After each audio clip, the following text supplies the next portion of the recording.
Hey everyone, Mr. Happy here, and I'm watching it. I'm finally getting to watch it. I was out all day the day the trailer dropped. I was like, oh, let me just do all these errands on a random Thursday, and they were like, by the way, here's VII Rebirth's release date announced trailer, and I'm like, oh, why would you do this to me? And my freezer was giving me trouble this morning. My cats, hello, aloha. It means hello and goodbye, technically. I just want to watch the trailer.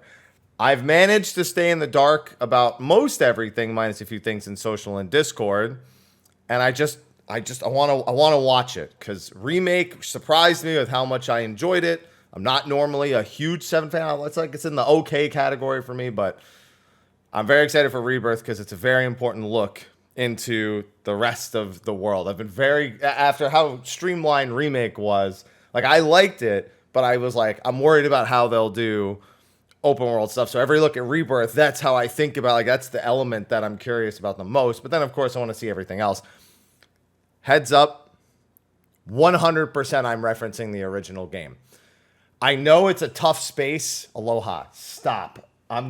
Listen, cat, now's not the time. I'm gonna put the tower over here. No desk for you. He's trying to get on the desk. See, I can't get away with it. Everything around me wants me to stop. Ugh.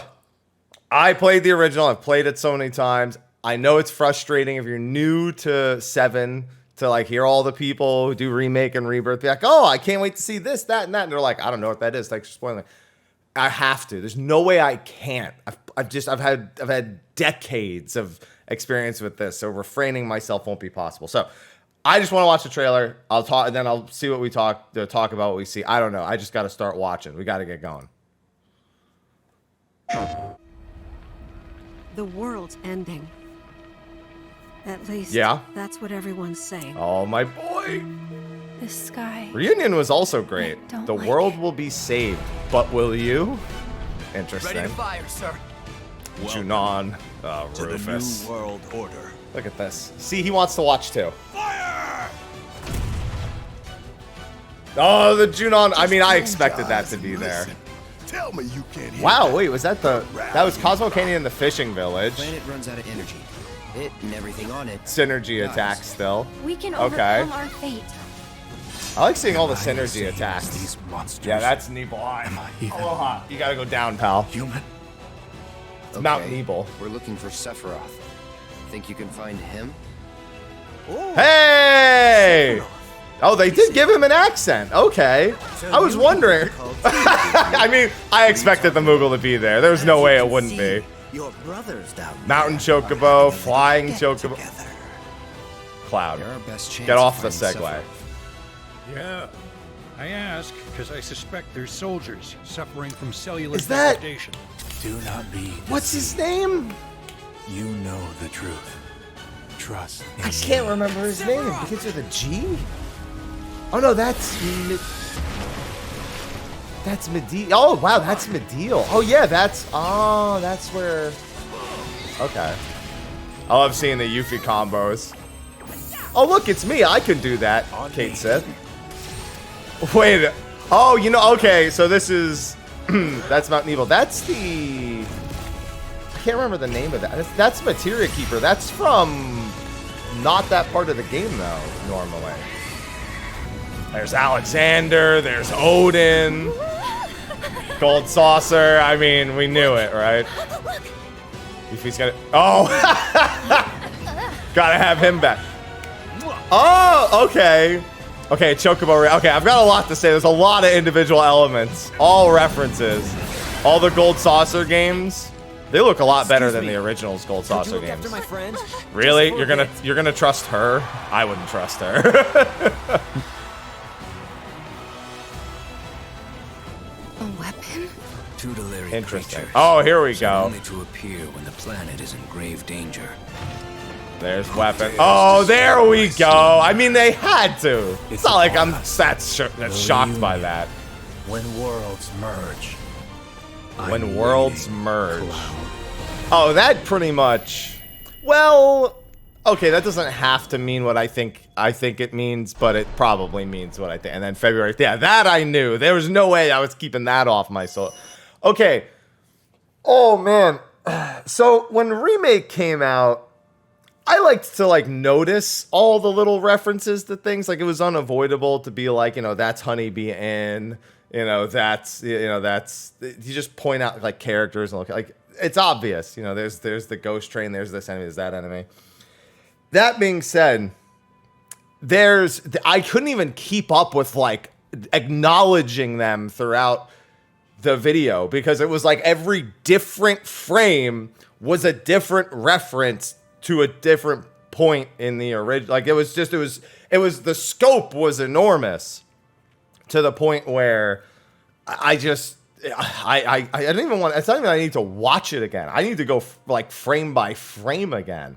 So the start has what we assume is Zack in a separate timeline, and then even pretty much at the end of the trailer, he said the timelines, are merging, which I assume is the old Final Fantasy VII world and the new Final Fantasy VII world hitting kind of like a nexus point, which is like it's like a point in time where like creation kind of splits. But since they went out of their way to show us, the land of creation in the first game, I guess that's less of a surprise. But the whole Zack is alive, but it's different timeline with the two different stamps. I mean, that's been like the going theory. I've honestly never even questioned it. It's barely even been worth talking about for me, strictly because it seemed almost obvious. It is almost obvious right from the release of Remake that there was literally like a timeline shenanigan going on here as well. Junon, again, no surprise. Rufus just firing the cannon to mark in that he's the new president. It's still looking like Rufus, all right. We have the walking game right here. At least I'd assume it's the game. Although I can say this, Cloud is doing terribly right now, unless they changed it to have him lead and not walk, like try to fit into the little awkward section. It says change formation. It has a command menu, like under where my camera is. You can see change formation. So he might actually be a platoon leader, or mocking one or something. So he might be in charge of the entire platoon. And then you even recognize some of the NPCs in the back from the original. I mean, even just this woman standing next to the bench, she's an NPC that you should recognize from the original Junon, if you've played it as well. Then you've got, this looks to be outside of Junon. I remember the screenshot we saw, not even the screenshot, I think it was from the first trailer, where they were like 11,000 meters away from the objective or something like that. But yeah, outside Junon. Wait, is that outside Junon? No, I'm sorry, not outside Junon. This is outside, oh man, there's so many names. I know what I'm thinking. That's that, oh god. You know why? You know what I'm thinking of for the area with Gungaga? Oh, Gungaga is Gungaga. Because I was thinking one of the bosses I'm looking forward to seeing most is the tank Ceratops, which I have a history. I mean, anyone who's played it a lot, morphing those for the strength item is a big thing. This is past Calm outside Gungaga. So, going to be plenty of memes to relive there, which means, meeting Zack's parents and all that good stuff. So, yeah, it's so, okay, that's that. Because I just saw the greenery. I didn't even really think. I was just thinking Junon. Now, speaking of Junon, this is, you can see the like kind of curve of Junon in the back. So this is the fishing village, which is considerably bigger than it was before. I mean, that's kind of been the great thing about some of the locales, is because instead of like trying to squeeze them into like a few screens with some JPEG backgrounds, we have like full towns and full areas. So like seeing all of Calm and all of the fishing city underneath Junon or under Junon is going to be good. You could see Cosmo Canyon here. Yeah, like I was trying to point all these locations out, and I just kept getting them jumbled. I mean, this is beautiful. I got Red 13 right behind, of course. It's also enormous, although it was always kind of going to have to be enormous. I mean, it's a canyon. It's not a cliff. So looking forward to meeting Bugenhagen. We saw him in the last trailer, so that should be good. Where is this? I see there's like a sunken ship right there. This might just be off of one of the... Oh, there's a lighthouse. Oh, where's the lighthouse? I'm trying to think if there, oh man, there's just too many. I gotta replay the original again. So this could just be some sort of like random world map area. I don't think the ship or the lighthouse is of any major significance. I think those are just landmarks that are made that were made to make the world feel a little more whole. And then this is, see, my instinct, what enemy are they fighting? My instinct tells me that this is somewhere off the coast of Costa del Sol. I mean, it's very tropical looking still, and I just imagine the proximity to Costa del Sol being a little more tropical as they flesh it out. So I'm assuming this is kind of just like right outside of town, unless it's on one of the islands, like maybe like Medeal is here or something like that, because we could see the water in the distance, but we can't see like a town or a major landmark as they do the synergy attack here.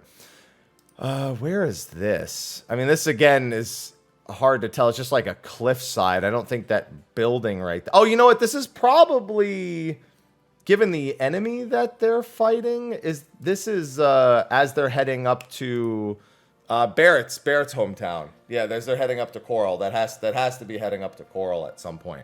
Especially given, no, Red 13 Aerith Cloud. I was looking to see if the party was split in any way, shape, or form. But yeah, this has to be leading to Coral, which is actually one of the parts I'm most excited about because I was a big fan of Barrett.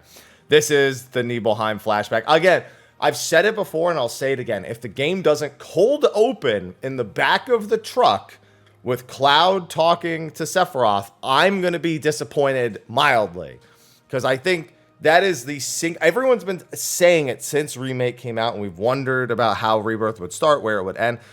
The best way to immediately grab the attention is to just throw your main protagonist and your main antagonist from the first game. So people who have no idea what happens, even if you do know what happens, that's just like the coldest of cold opens that you could get. Just the sound of the truck shaking, and then all of a sudden you just hear the voices and you recognize them, and then they pan, and then you have Cloud and Sephiroth joking around in the back of a truck.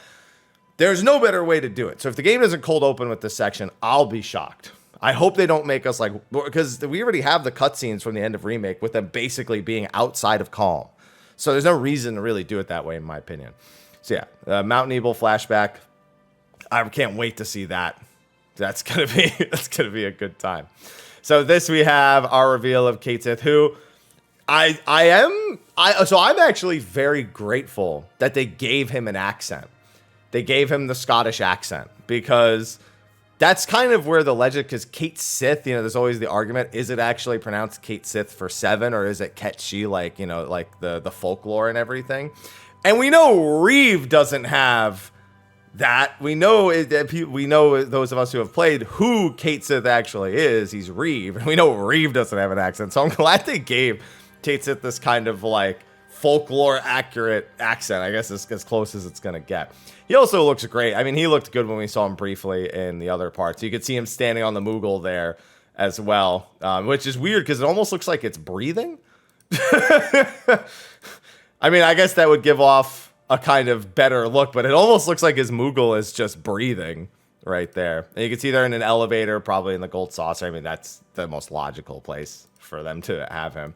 We get to see, I like that he's got a mix of gameplay between himself and the Moogle with the bigger attacks. I was almost kind of hoping that Cait Sith would have 2 modes. He'd have like party member mode and assist mode, because I remember in Advent Children, he doesn't have the Moogle in Advent Children. He basically just rides on back of Red 13. I thought it would have been pretty cool if Cait Sith could be used as his own party member, or just like slapped on to another party member just as the cat form to like assist them in some capacity. Maybe they will do something like that. I think that's just my copium and just my headcanon of what they could have and maybe should have done. But that would be really fun. I just keep thinking Yumi from League of Legends, which just makes me suddenly not want it anymore. But and then actually I want to go back and look at his commands real quick. So his commands are underneath where my camera is. So I guess I'll just move this for the rest of the video. Yeah, so we don't get to see the actual command menu. We just see the basic attacks. He has Kitty Wallop and Drop Kick. So it looks like as he did the combo that he was doing there. Oh, you know what? Actually, we do get to see his command menu very briefly. It's like a frame a frame of the menu, like right here. I think it was him summoning the Moogle. Yeah, because you can see he's got Let's Ride, Lucky Roll, and Dodge and Dive. So Let's Ride summons the Moogle, so he fights without it most of the time, and then summons the Moogle for attacks. And then Lucky Roll and Dodge and Dive. So that's like an equivalent of slots. You know, one of the RNG mechanics, I'd assume. And then Dodge and Dive is, I mean, that sounds self-explanatory enough. But it's interesting that they're having him fight without the Moogle. I guess for even as much a portion of time as they could. Although you'll probably want to be on the Moogle most of the time. It looks like you just have the choice, if anything, because he has different finishers and even has a different gauge, it looks like, at points. Because Kitty Wallop doesn't fill, but as soon as he gets on Let's Ride, Drop Kick is like 2/3 of a gauge being filled. So I wonder if it's just a matter of swapping between the two forms to like get the different things, or if it's like maybe you take too much damage while you're in the Moogle mode and the Moogle mode has to cool down, and then when it does cool back down, you can bring it back out. So there's a lot of possibilities with that one. But either way, looking forward to it. That's the buggy that we're going to have to grow very familiar with. I love that buggy. So this says a lot. The fact that there's a chocobo climbing ties into what will eventually be chocobo raising and the gold saucer. Because this is a mountain chocobo. We see a flying chocobo in the next scene, which tells... I mean, that's a very important piece of information, because that is a key minigame in the original. And whether or not you like it, it is essential to the feeling of Final Fantasy VII, of capturing as many of the original's elements and remaking them. It also looks absolutely ridiculous, and that's something that has been pretty well done across Remake, and now we're seeing it a little bit in Rebirth. There's some absolutely silly, ridiculous stuff in 7 that almost detract from the seriousness that it's trying to have, but doesn't really, because it all just kind of works. Like, it's all been, it's so normal to them when they see these kind of ridiculous things that we don't feel taken out of the world or out of place. So that goes a really, really long way into adding that kind of silliness that the game is supposed to have. 7 is not all serious all the time. It's got a lot of silliness. And I'm glad to see even little things like this absolutely ridiculous looking still right here. Kind of still encapsulates that. And then we've got Flying Chocobo. We've got the Segway. Now, also interesting thing about the Segway is Cloud's outfit is completely different. So I'd assume, given how many outfits they've prepared for Ever Crisis, too many at this point, if you ask me, that they probably have something similar planned for this game. There's nothing in this trailer, but also interesting, there was a distance traveled section in the bottom right. I wonder if that's just tracking your overall mileage of using the scooter, or if that's going to be related to something. Also, Costa del Sol. Has to be Costa del Sol in this location. You know, I wasn't going to try to figure it out. By the way, if you were wondering about the scope, I didn't even bring it up. I mean, look at that. I mean, yeah, it's only 532 meters to the one object, 217 to the other, but that's a beautiful thing to see right there. That's a beautiful, beautiful thing to see. People are worried about world map, the open world, whatever. All right, we've got more of these clones. There's the one guy later. Yeah, and then this, I was trying to think of Professor Gast earlier, but then this has got to be Medeal where Cloud will end up eventually. And then these dudes are just all hanging out and chilling. So, okay, so we got that. Let's just keep going. Sephiroth, I mean, he's probably just using the clones here, you know, to showcase. I think we could see that was the Doctor in the back. There's the Midgar Zolom as well. I've been very excited about the Midgar Zolom section because I was hoping... So in the original, for those who don't remember, you're supposed to ride a chocobo through the marsh and completely avoid the Zolom. What I was hoping this time is we'd get more like a chase-esque thing going on, where we don't just stand off against the Midgar Zolom. It's supposed to be like too monstrous to take on, except if you've played the game a million times and you know how to beat it.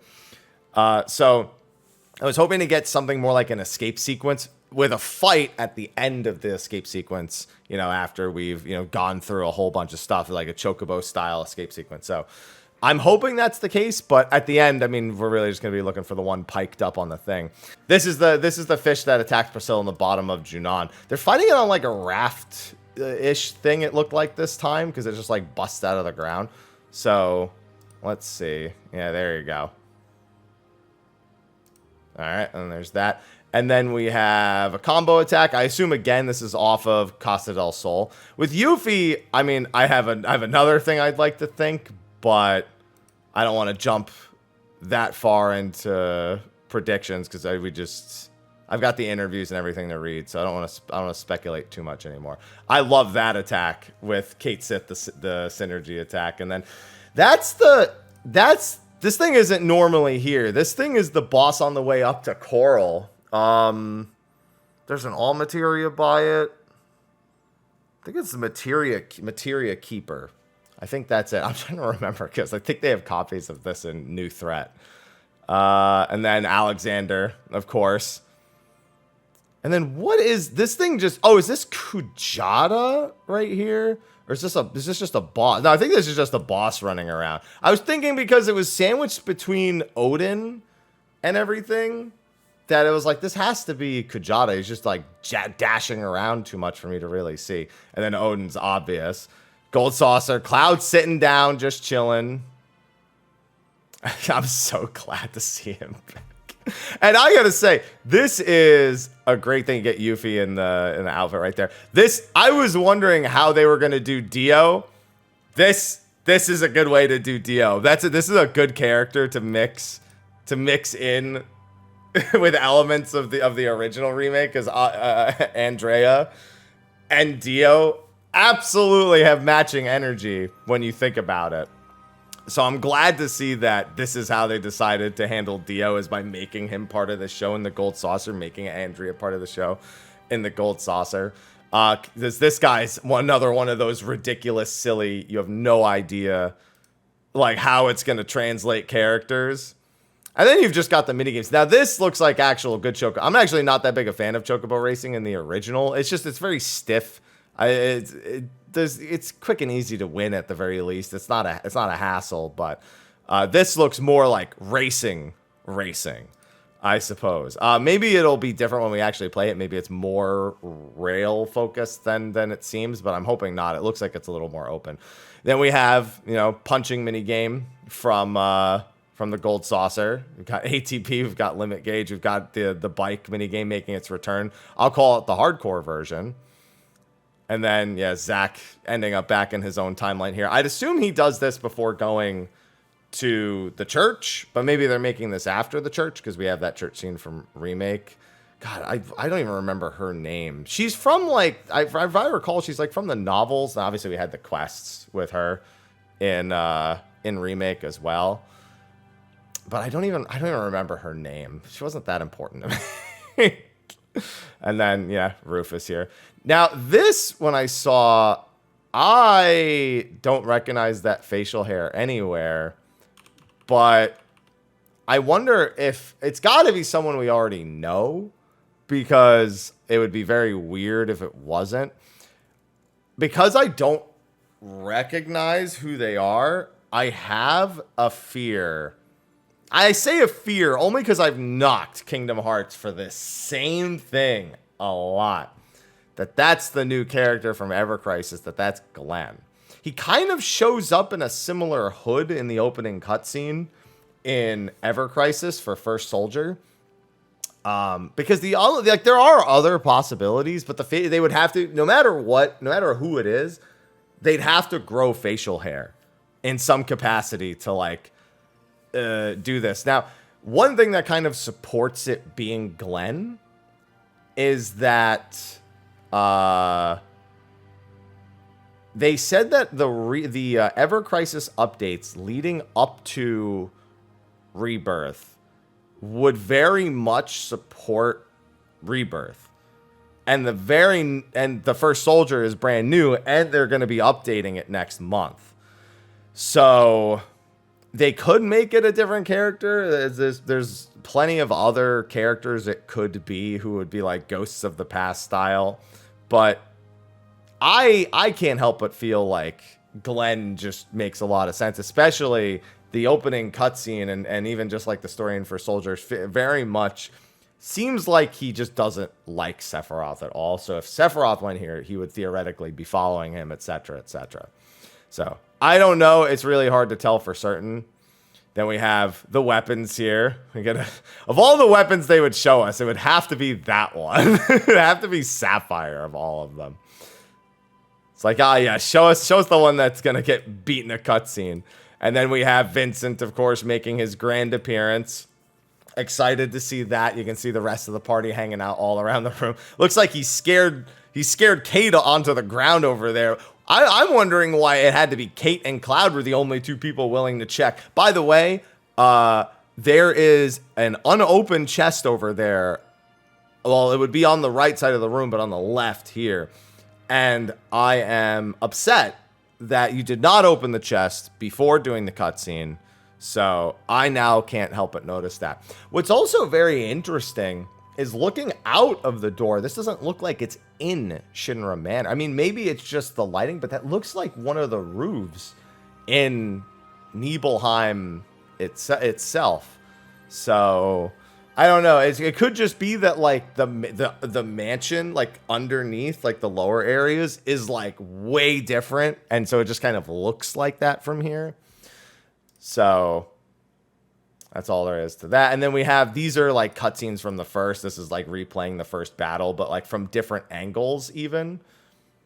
And then that's where they say the line, you know, that the timelines are merging, a grand reunion. And then, you know, he taunts Cloud real quick and bam, roll credits. Oh man, there's just so many references. It's a lot to take in because it goes really, really far. And I have to assume that they're saving Sid for the next trailer, because I'm shocked that they even showed. I thought that as soon as I saw Kate Sith in the first part, I was like, so that's their character reveal for this one. And then they don't really reveal Vincent so much as give us a quick glimpse at him being here, which informs us a lot about like how far the game is going. If you don't read, I know I've already seen like tweets about interviews about saying how far the game actually goes.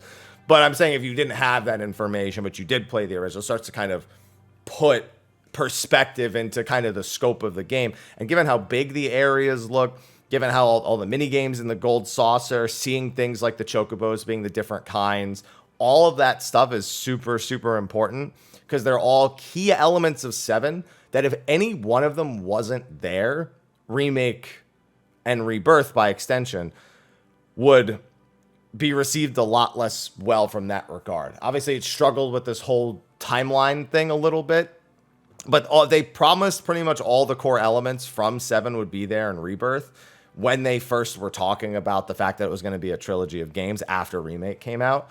Or not even a trilogy, but that it would be multiple games before they announced that it was just 3 games. And they talked about how they pretty much had to do everything and that you would recognize every location and you would recognize all the major story events that you came to know from the original, and that it would feel a lot closer overall to the experience you had from the original with the things that were going to happen than Remake did, because it was constantly dealing with the Fate Ghost kind of situation. So, I mean, this is that vibe. And as somebody who's not normally a big 7 fan, it's like it's an okay game to me, but I've played all of them and it's just kind of like, okay, I'm not like obsessed over 7. But Remake made me like, that game was like skyrocketed just that particular like small batch of 7 to a higher level. And this is looking to do the same.